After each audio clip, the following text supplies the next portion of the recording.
Enteekateeka za gavumenti eziyamba abaana batalina mwasirizi tezimanyiddwa bulungi okuggyako ez'ebitongole eby'obwannakyewa. Wano omumyuka wa sipiika wa Parliament Jacob Oulanyah wasinzidde ne yeebaza ebitongole bino ebiyamba ku baana bano nga ekya World Vision. Oulanyah agamba ng'abaana abalala nabo eggwanga libeetaaga kubanga be bakulembeze ab'enkya. Because you solve the problem of children, you have solved the children of mothers in this country. You have solved the problem of the elderly of this country. Because by the time they become old, they will be rich. They will not be stunted, so they will be able to read and understand. They will be able to join what Professor Mamdani called the 1, 2, 3, 4 class of people. One spouse, 2 children, a 3-bedroom house, and a 4-wheel drive car.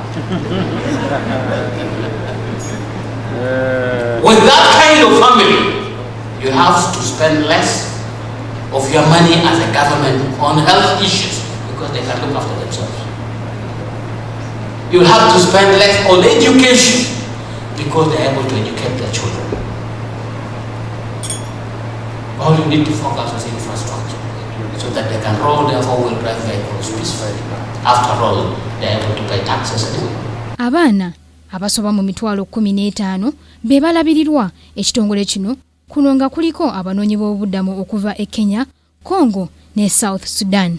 Gilbert Kamanga pulira ekitongole kya World Vision yagamba bakyafuna okusomozebwa kungi okulaba nga baddukira abaana bonna n'abali ku nguudo kubanga buli lukya omuwendo gweyongera. Work in areas that stop them being pushed into the urban centers so that we arrest the situation before it becomes worse. The problem is huge, so that not just one organization can solve it. That's why we call for all other partners and all stakeholders to come together to ensure that we provide a life worth living for those who are in the street or not on the street but they're facing a hardship life. Abamu ku baana abayambibwa ekitongole kino bannyonnyola ku bulamu bwe bayitamu nga bakyali ku nguudo bwe bagamba nti bwali bwakulafubana okufuna ekizza eri omumwa. Tusula wabweru okulya tweyiya so kati nga tupushinga obulamu we used to and tubeera ku border ye Kenya ne Uganda, so we used to smuggle super much so that you can earn a living. Olya ekikomando kya 10 ng'ekintu okivaamu. Challenge njala gye twasinga okusanga nti byalinga byakulya ebyokulya ng'okufuna ekyokulya you have to smuggle. Smuggling e Kenya kiringa tunagamba nti we have to moving like 10 kilometers oyingire Kenya. Okuyingira okusomoka mu nsi endala wayina nga oweekweka bwekwesi kitegeera kuba nti tebyali nga ligo nga tulina okusomoka n'ebintu bya Kenya ebyamaguzi muyita mu kibira tetwakosanga the right channels okufulumyanga ebintu e Kenya nakati naguno gwaka era tulina bannaffe abakyaliyo abakyabikola. Okusinziira ku Pastor Wilson Bugembe nga naye akola n'ekitongole kya World Vision, abaana bano beetaaga okuyambibwa kubanga abamu embeera ye basindikiriza okuliira ku nguudo. Katonda takuweereza abantu balina bizibu kubayambala kuba olina ssente, abakuweereza kubanga olina omutima omulungi.